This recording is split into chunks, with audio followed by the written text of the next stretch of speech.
Today, I'm joined by an incredible artist, one who is incredible with pizza. New Haven Pizza Club in the building.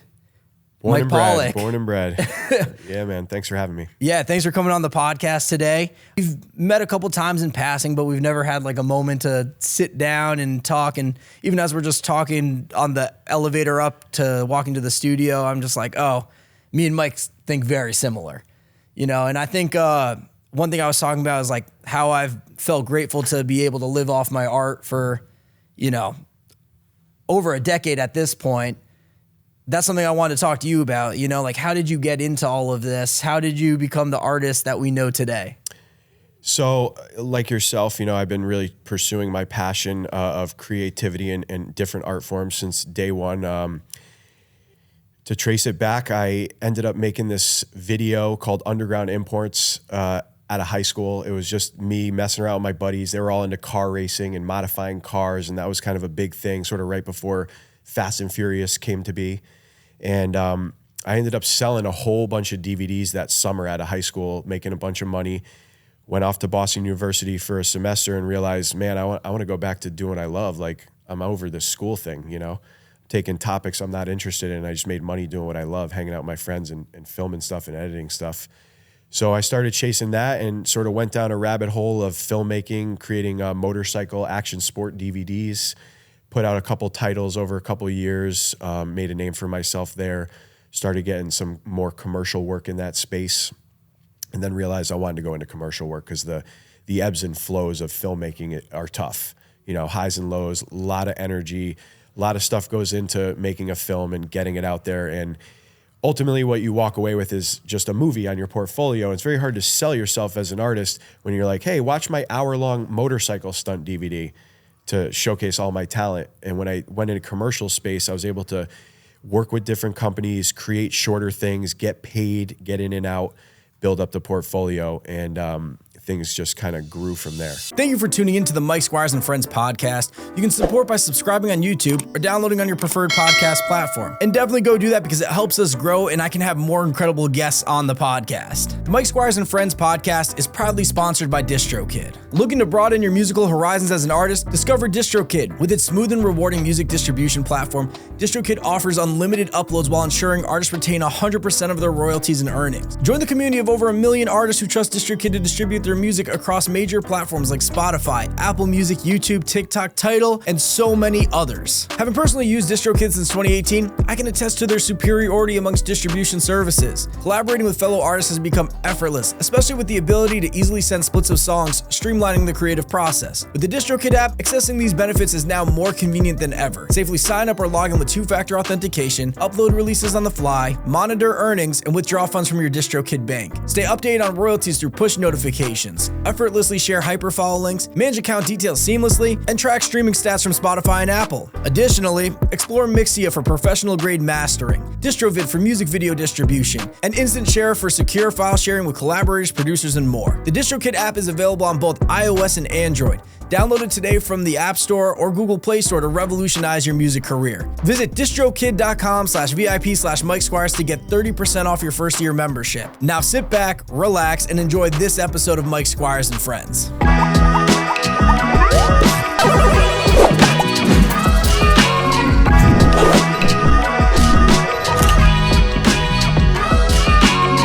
Yeah, what I found is, you know, I have a past as a video guy too. And what I find is that when you do those short works and gigs like that, each video ends up working as like an advertisement for you. So somebody sees one and they're like, oh, who did the video for them? We need to hire them. Mm-hmm. Did you find that happened a lot with you? That's exactly what happened. One thing after the next, you know, the deeper you get into the game, the more of a reputation you build. It's very important.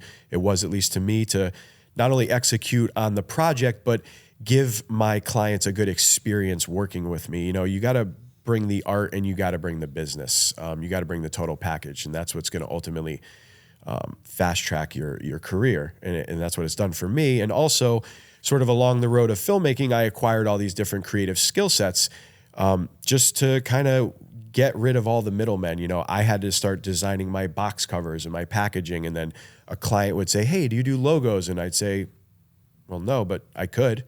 So boom, I started making a logo. And that gave me an opportunity to get a lot of insight across different industries, working with different great-minded people that are starting up these big ideas, people that are entrepreneurs. And, you know, I always have been and I always will remain a student of the game. No matter what happens, no matter how much success I have, I'm always trying to learn and grow and soak up whatever I can from people. And just as importantly as that is repel the kind of energy that I don't want and that I see people projecting that I'm like off put by. So, you know, it's just evolving as a human and as a creative and using every single thing that you have at your fingertips to your advantage and turning it into an opportunity. I find that the most successful people in the game are kind of like a Swiss Army knife, the people that are able to do more than one thing, you know? Yep. And we talked about it briefly before the pod, but you do a lot of everything yourself, you know? So then this way, like when you're trying to make things happen, the projects that you want to see happen, it's more you're looking for approval versus somebody to help you do some of the heavy lifting because you're like, I'll do the heavy lifting. I love doing the heavy lifting. I love owning all the responsibility of the project. I love taking it from concept all the way to execution. And forming strategic partnerships is very important to me because there's lots of stuff that I don't bring to the table. You know, I didn't start with a big audience. I'm growing that. We're all growing our audiences, but there's already people and places and businesses that have huge audiences and have huge platforms. And maybe they're lacking a creative or a visionary like myself. And so a true strategic partnership is when two people bring something very powerful to the plate that's equally of value. And by putting those two things together, you create something that you can never do individually. And it just kind of helps build your story and it puts you in front of different platforms. And it just gets you interconnected with a lot of different people and industries more quickly. But, you know, I don't want to give anybody a reason to say no. So I'm bringing the ideas, I'm bringing the execution, I'm bringing the heavy lifting. And I'm bringing the mission and purpose of my work, which is driving real impact into hospitals with my partners at Feeding Families Foundation. I wanted to talk to you about that. I'm curious how that started for you. So, you know, my whole project right now is based around pizza. And my storyline is New Haven and pizza. That's where I'm from. That's what's authentic to my entire project. And so when I thought about how I was going to make my work more purposeful and how I was going to drive and affect change, as an artist, everything needs to be very tangible for me. So my vision was raise some money, turn it into pizza, and drive it into our hospital. You know, I come from a pizza city. We have an amazing hospital that does amazing work across the board. And I just figured that's where I can use my subject matter being pizza and have the most impact with it. Unfortunately, I learned quickly that driving food into a hospital is very difficult. There's a lot of bureaucratic systems that are in the way. And I was very fortunate to basically be introduced to Feeding Families Foundation. Quick backstory there. Two parents had a daughter at the age of 2 diagnosed with leukemia. Next thing you know, they're in the hospital bedside for 2 years. And in that moment, during those hard times, they actually recognized a serious problem, which is that only patients in any hospital across the country provides meals for the patients, 3 meals a day. Parents and caregivers are on their own. So that's a very big problem. They're already dealing with enough, and then they don't have food on top of it.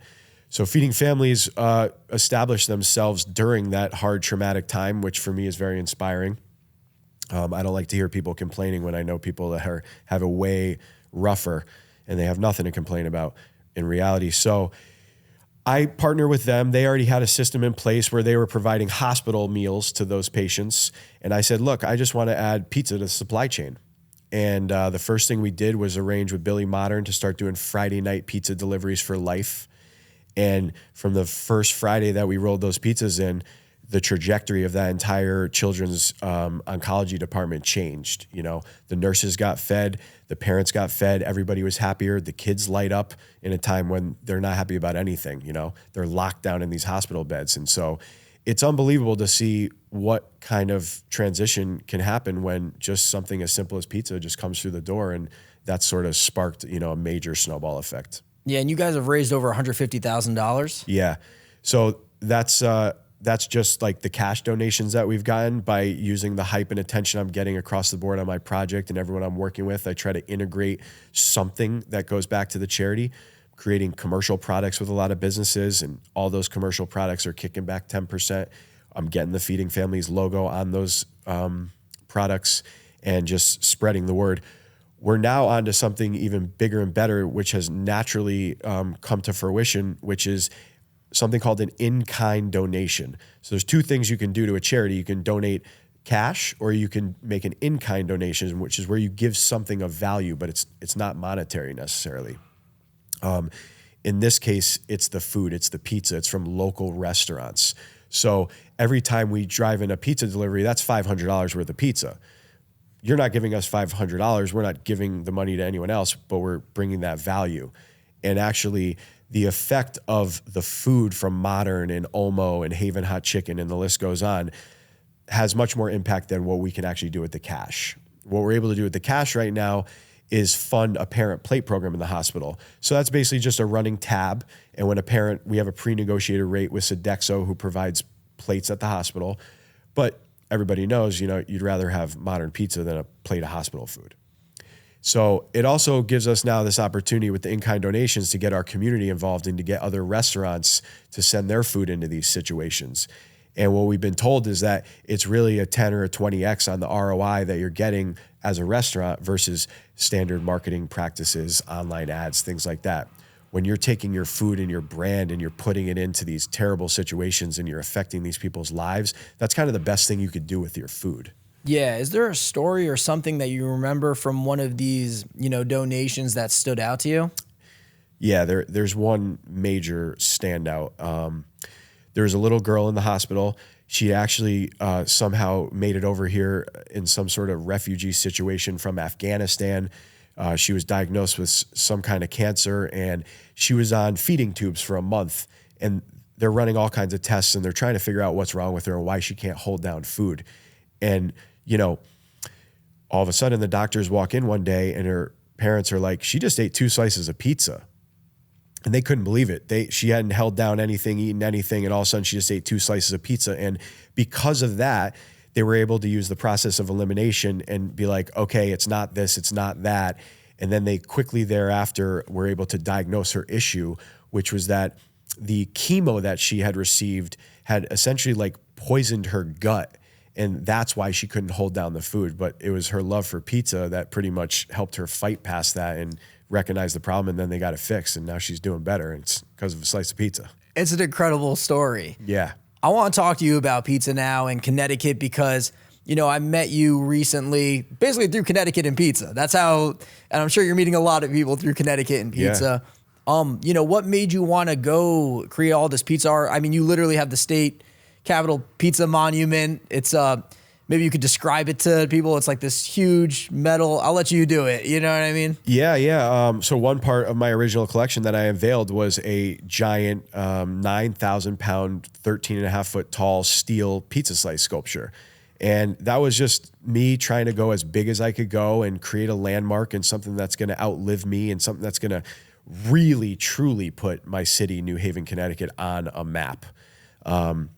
The 9,000 pound weight is significant because the original footprint of New Haven, we're the first city in America to ever have a grid system, and it formed 9 squares. So if you look at the center of the city of New Haven, you'll see the 9 squares in New Haven. And so just to bring in the history of my city into some of my work, I use the number 9 a lot. I use the 9 square image a lot. Actually, right here, we got it on the hoodie. Let me give you all a little history lesson. Oh, yeah. So you got your 9 squares right here. This is a map from the 1600s. Now, mind you, that was 300 years before we ever made pizza. And I identified that there was a slice of pizza in the map. What's even more significant is that along the crust is Worcester Street, as we all know, is a very hot spot for pizza. And then State Street runs here. So, this is just how my creative mind thinks, is looking at things like this, looking at history and, connecting dots that maybe other people didn't see. And so that's kind of what this map, the 9 squares, and now, of course, the monument is sitting right over here at Modern Pizza, the #1 pizzeria in the world, really. Yeah, I don't disagree, dude. I was there the other day for the pizza trail, which we should talk about. And, I'll tell you, I didn't want to tell anybody there. That was the first time I ever had Modern in my life, dude. And it immediately, I was talking to my friend who I was with. I was like, I don't know, man, this might be the one. It's definitely a high contender, dude. I couldn't agree more. through this project, I've had everybody really identify it as the local favorite, and I didn't know either because I grew up as a Sally's kid. That's where my parents took me. You go where your parents take you.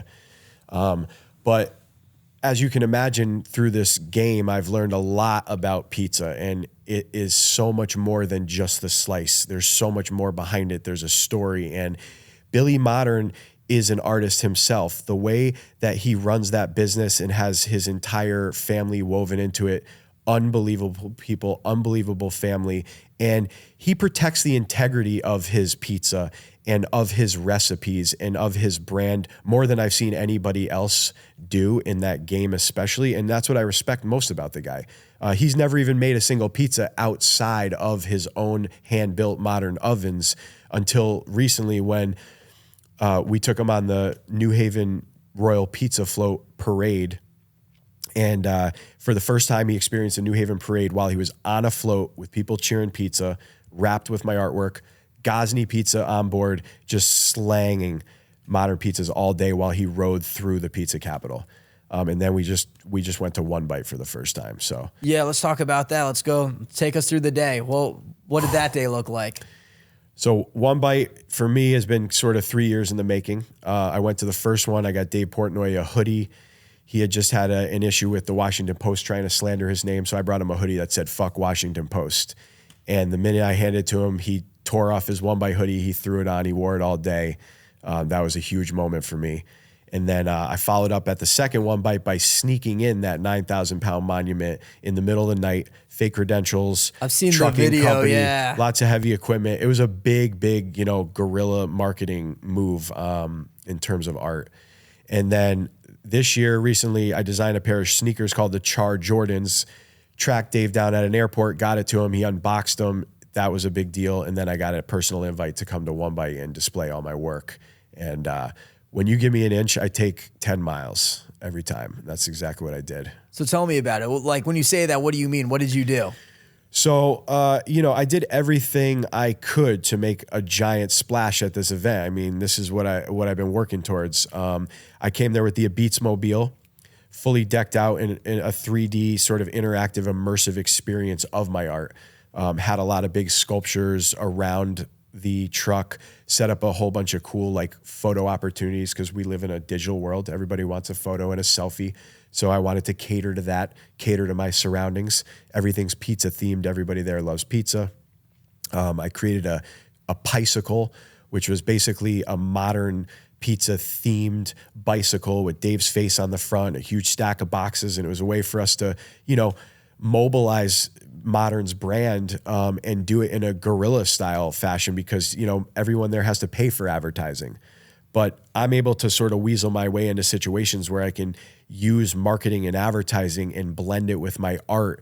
And now it's not a quote unquote billboard or an advertisement. It's a piece of my art that people can ride around and interact with and take pictures on. And it's got Modern just all over it. Those are my people. And I want to share the love. I want to give it back. There's probably this sense of like, where it feels very rewarding. You know what I mean? Like there's like a payoff there is what I'm trying to get at. Yeah, it does. I'm not really much of like an athlete in terms of football and basketball and stuff, but for me, it felt a lot like just kind of making it to the Super Bowl. And at that point, it wasn't about winning or losing. It's just about having stepped foot onto that stage. The way that I did it, the way that I fought to get there, the trials and tribulations that got me there, made it that much more powerful and lasting. But I did, as I go most places, with a huge game plan to get to Dave, to make an impression on Dave during a time when I know I'm going to have 3 minutes of his time and everybody's taking 3 minutes of his time. And I want to make an impact in that moment. I want to stand out. And so I did a few things. And it was kind of like a 1, 2, 3 punch combo, if you will. So I created a giant Modern pizza peel. It was 5 feet tall. And I took one of our notorious highway welcome signs, "Welcome to the Pizza Capital," and I turned that into basically a giant pie with a slice removed, kind of an iconic image of how New Haven displays their pie. And the goal was to bring it there on setup day and have all the top pizza makers that Dave's rated and brings to One Bite sign it. And then the remaining slice was a spot for Lord of the One Bite, as I've dubbed him, to sign here. And To take it a few steps further, I made a custom starter jacket for him that said a Beats. It's got the Barstool logo on it. It's got my logo on it. And I brought him a certificate for the new Barstool New Haven office at District, home of the New Haven Pizza Club. So I'm using all these little things that I have at my fingertips and using them to my advantage. I'm essentially playing the hand I've been dealt. I have an amazing space at District. It's all tricked out with pizza. I have a 200-foot art gallery that leads you in there. And I said, you know what? This could be Barstool New Haven. So I met with Dave. I walked him over to the piece. I showed it to him. He signed it. I presented him with the starter jacket. And then I handed him the certificate for his new office. He couldn't believe it. I'm giving a billionaire something that he can't just necessarily go and get. And the cultural significance of what he's done for pizza and the names and the significance of the piece that I'm calling the Declaration of Char Dependence. It was amazing for me to get all those signatures in there, have all those pizza makers become part of this story and sort of say, hey, Dave, this is a gift for you. We're going to hang it in your new office at Barstool New Haven. So, it was this quick little story that I brought him in and everyone into and, used my 3 minutes as best I could. No, and that's the thing. You got to be able to strike while the iron's hot and be able to act in those moments. Yeah. But, you talk about Dave's cultural impact, but it's funny, that's how I look at you. I see your cultural impact because, when I met you, I was meeting with Anthony, and I just want to know, how did you end up getting intertwined with the state of Connecticut to the degree that you are? Great question. It's just fate. It's the pizza universe. Since I devoted myself to this game and this project, I'm living and breathing. It's 24/7. My mind doesn't think about anything else. And I never thought this was possible, but I've sort of locked into this level of consciousness where now all of a sudden, all the energy that I keep putting out, it's starting to come back to me in ways that are unexplainable. How I met Anthony, about a week before I unveiled my art collection for the very first time a year ago. Nobody knew me as an artist. I never made art before. No one knew what to expect out of me. I designed some custom jackets, 9, and one of them was for Rick Consiglio, the OG of the pizza game. The owner is Sally's, the last remaining member of the family. And I pulled up to Sally's and I hopped out with the jacket, and there was a news crew on the sidewalk. And they were, of course, shooting a bit on pizza. And Anthony, who I had no idea who he was standing behind the team producing, and he saw me jump out and hand this jacket to Rick and Sigler. He said, hey, man, what's up with that jacket? What's going on? And I said, Michael Pollack, I got this big project coming out. Went in my car, got him some VIP invites. I said, I'd love to have you there. Bop, bop, bop. He was like, man, this is awesome. I can't believe it. Yada, yada, yada. And that was it. That was the first intro. Then the next day, all over the news, I see the highway welcome signs, welcome to the pizza capital. And I'm like, oh my God, this is incredible. Anthony is the guy who put those up. I'm like, oh my God, I just met this guy yesterday. And then a few days later, I have my art launch exhibition, and he's sending people from the state to come there and cover it. Unfortunately, he couldn't make it.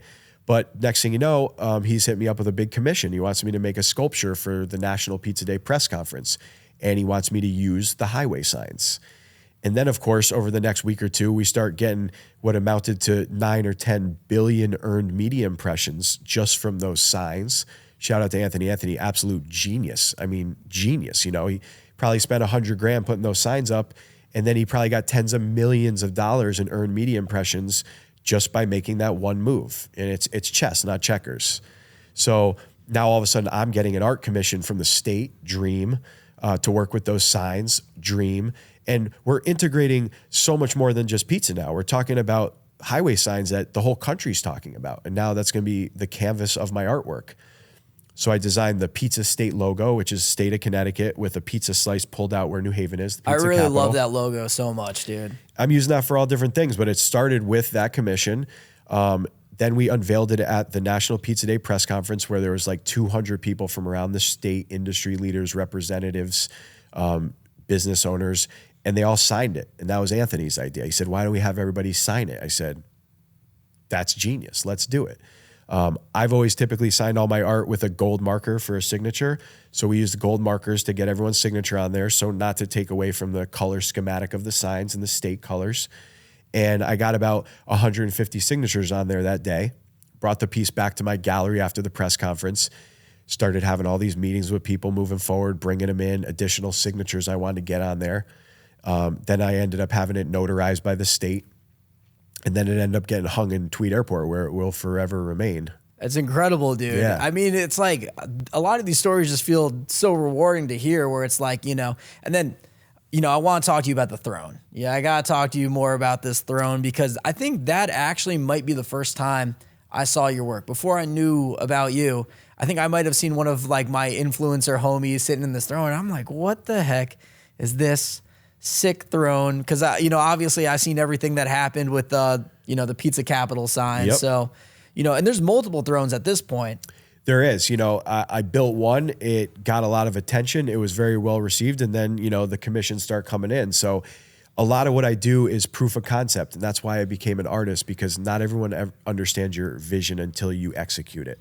And a lot of people will stand in the way of your vision, and you can't let them do that, or you'll never reach that level that you want to get to. You can't take no for an answer. What I've done with my art is I come up with an idea and I take everything to execution, and I don't ask permission. I don't wait around for people to say yes or no. I get it done. So the way that the throne happened was, when I got the commission to do the bigger piece, the DOT department delivered me 10 highway signs. And I designed it specifically for transport and movement. And, you have to keep all these parameters in mind. What happens when I build a big sculpture and now I don't have a truck to put it in, right? So I'm thinking ahead. Bottom line is, I ended up using 8 of the 10 signs to make the commission piece. So I had 2 left over. One of them I gave to Lost in New Haven, a place that I love, a historic, vault of New Haven history, where I knew one of those signs belonged.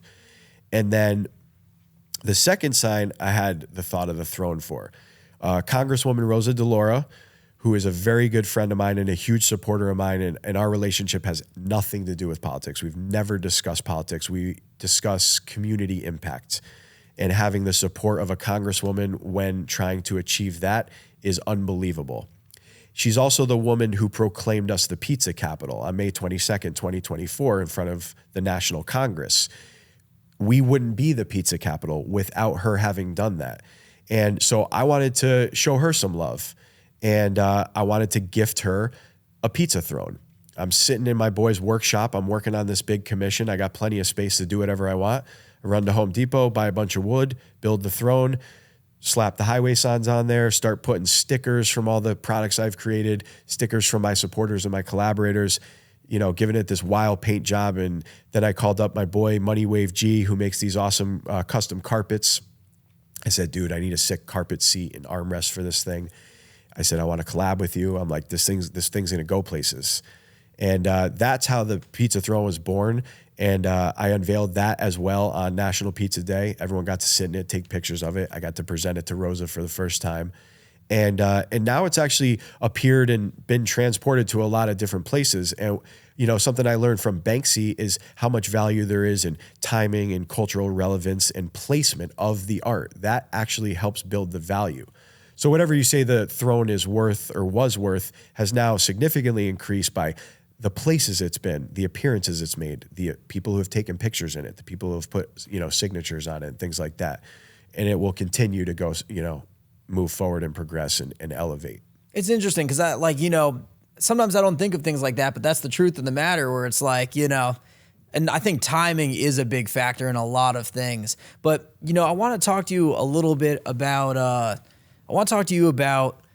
surviving as an artist, because we talked about it a little bit on the way here. And one thing I just thought was interesting that you said that people kind of get sucked back into their 9-to-5s. And I was like, I've seen it. I've never thought of it that way, but I've seen it happen time and time again. So it's like, what do you think happens there? And like, I'm trying to get to the point of like, how can these artists make it a full-time job? What is that thing that gets them pulled back into this safety net of a 9-to-5?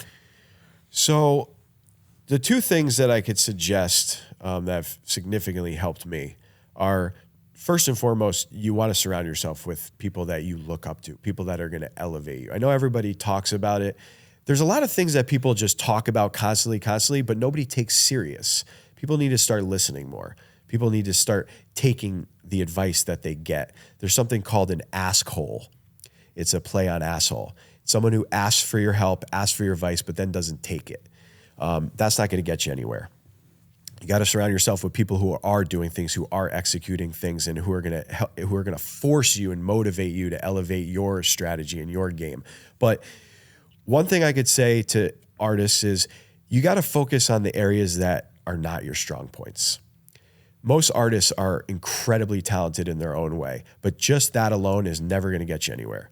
You got to go to the problem areas first. You got to work on your business skills. You got to work on your networking skills. You got to work on your collaborative skills. I used to say to a musician friend of mine, he was incredibly talented. I said, dude, you got to start collabing with people, featuring people, get on their tracks, get in front of their audiences, do it for free. Go work with 10 different, better than anybody. Go get on 10 different tracks for free. Don't worry about the money. Don't worry about how good your raps are and your lyrics and the sound. Just do it. Just get out there. Start putting feelers out there, because the more you put out, the more you get back. And I think as an artist, the biggest struggle is focusing too much on just your art when there's a lot of other skill sets that you want and need to bring to the table if you do want to reach that level of success. It's either that or you 1 in a million hit the lottery and your art alone gets you there. But that very rarely happens. And I find when those moments do happen, it's hard to sustain because you haven't been building up slowly. It all kind of happens at once. So it's like you don't even know how to capitalize on this moment and keep it going. And granted, there are situations where you're able to, but you got to be able to keep it going. And I think that just constantly working towards it and, collaborating with people is great advice. Yeah, no, you got to be a humble hustler, man. You can't let your head get too big. Things get really exciting when you find success with your art, but you got to remember where you came from, and you got to understand that, being brash and being arrogant is never going to get you anywhere. You have to understand that this whole game is about building relationships. More importantly than anything is your relationships and how you handle yourself, and how you project your energy on people. So it's really like a circle of energy that goes around, and until you devote yourself to it, you're never going to understand or feel the repercussions and the benefits to that. You have to give it 100%.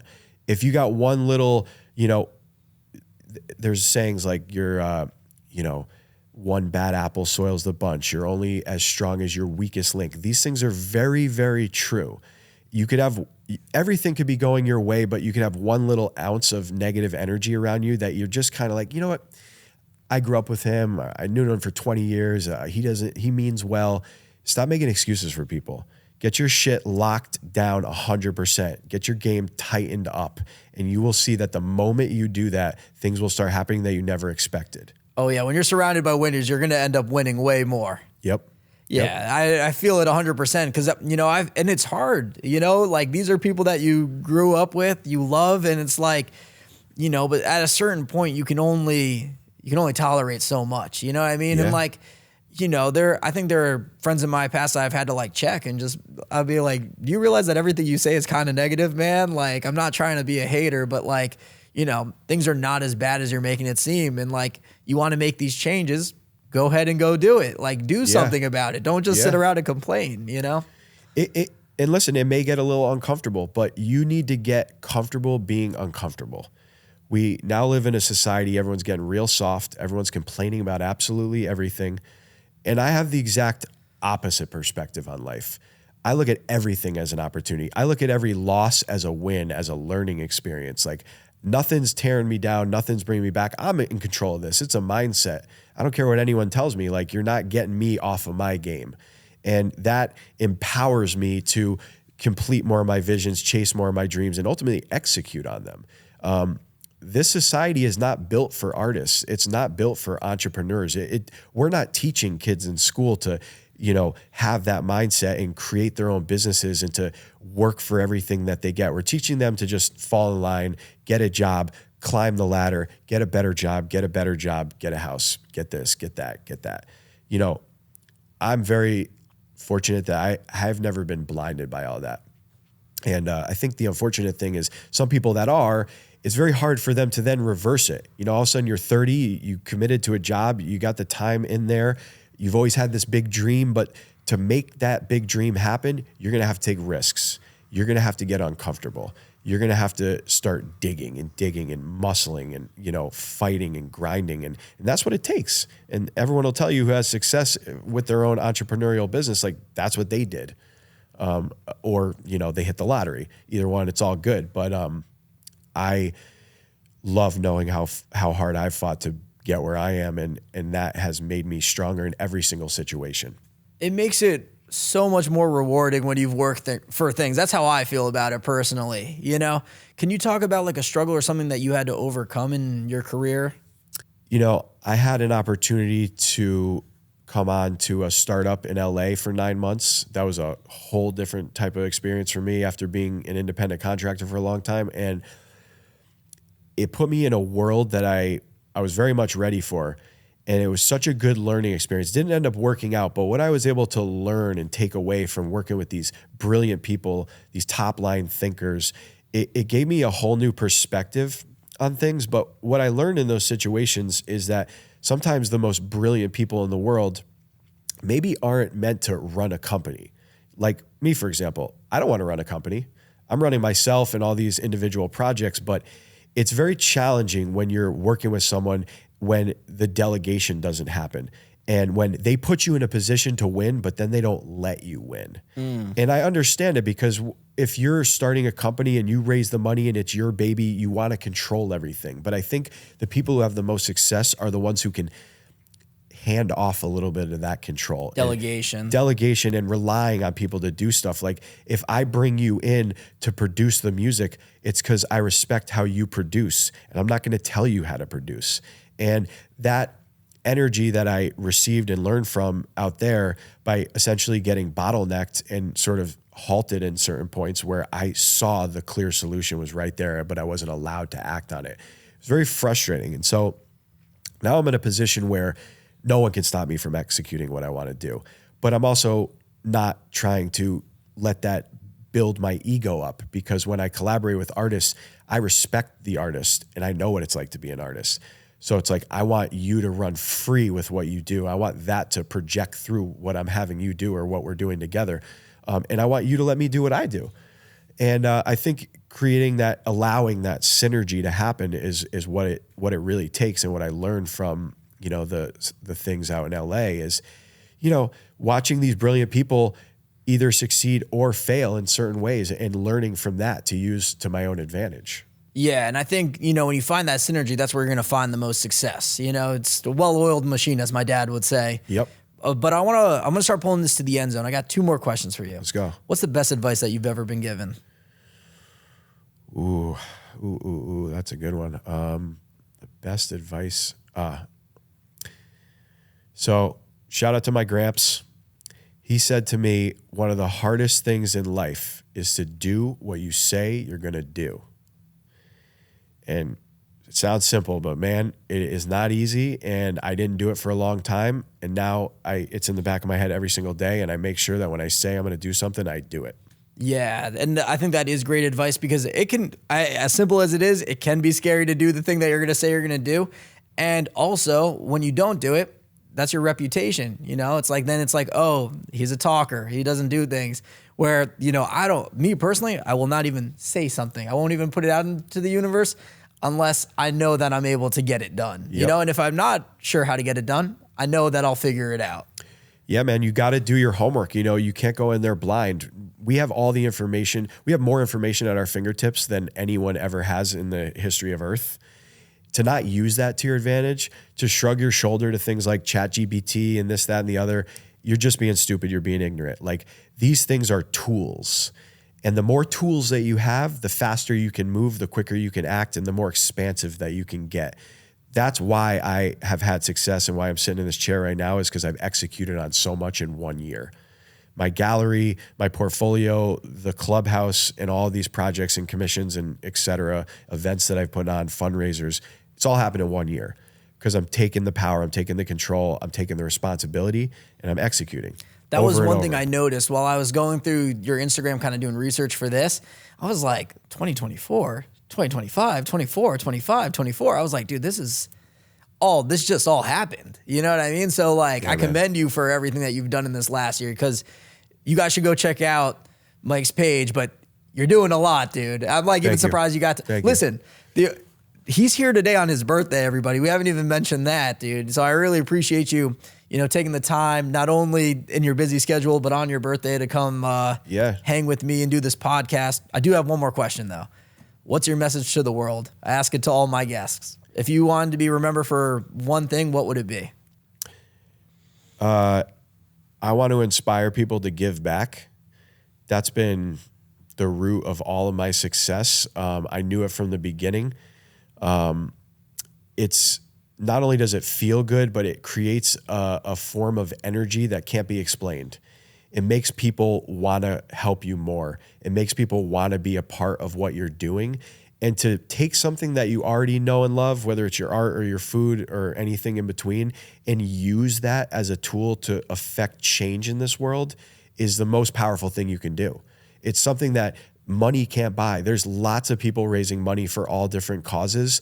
And a lot of times when you look behind the curtains, you see that everyone's getting paid out a big salary and this is happening and that is happening. And, hundreds of millions going to cancer research.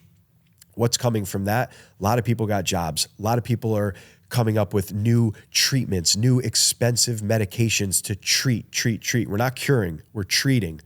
And that gets to me because the type of work I'm doing is very tangible. And I found a way, we found a niche market in these hospitals where we can drive food and affect change. And it's affected the trajectory of my entire life and my entire project. And you don't know how good it feels until you walk up to a homeless person and you hand them $1, or you give someone a meal when they weren't expecting, or you give somebody a compliment. It's very small things. Like, you got to put the energy out. Stop thinking about yourself. Stop being small-minded and think big picture and think like, what can you do for this world? Because you're going to be gone the next second. And when you're up there looking back down, what are you going to be thinking? Are you going to be regretting it? Or are you going to be proud of every step you took every second? That's why I'm here on my birthday. Yeah, I think that is a great message, dude. And that's something I kind of realized this year. It's something I wish I realized earlier in my life, because once you tap into that energy, you know what I mean? It's different, man. I don't know how to explain it. I feel like I was able to tap into it this year, and it just has been like a oil spill of just positivity. Yeah, man, in I my can see entire it. life. It's beautiful. And you're 12 years ahead of the game from me. So you're off to a good start. It's the sooner the better, man. Like, you got to forget about what is being indoctrinated into you from your phone screen and think get more organic, get out into nature, get on the water, clear your head and think about what matters. Because 99% of the shit most people are doing does not matter. Your life's going to go by in a blink and you're going to be like, I was on my phone the whole time. No, I know that, dude. And honestly, I'm guilty of it myself, man. But I want to thank you for coming on the podcast. Yeah, you're somebody who I have realized in these 45 minutes that I could probably talk to for hours and just go over game and everything. But, I'd love to have you back sometime. And hell yeah, part two, man. Part anytime, two, man. Anytime you want. Yeah. Well, Mike, thank you for coming on the podcast. And if people want to connect with you or find you, how could they? So, on Instagram, I'm NHVPC, New Haven Pizza Club, abbreviated, or newhavenpizzaclub.com. Two sort of platforms where I can give you different looks. Instagram is more lifestyle, current events, and my website is something that's more thorough and gives you a more expansive look into my entire project. Yeah, and if people want to support your charity, how could they? feedingfamiliesfoundation.org. Tons of information and links directly on my website as well. But these guys are fighting food insecurity battles in the hospitals. We're expanding nationwide. We're going into Boston Children's Hospital next, New Orleans Children's Hospital. We're already in OSU, Dornbecker in Portland, Oregon, and we're going to Miami Children's Hospital. Because then they're coming to us because they're hearing what we're doing. They're hearing about the pizza and the community rallying behind this cause. And it's creating waves, man. We're getting loud with this thing. Well, what a beautiful thing, dude. And I'm tuned in every step of the way.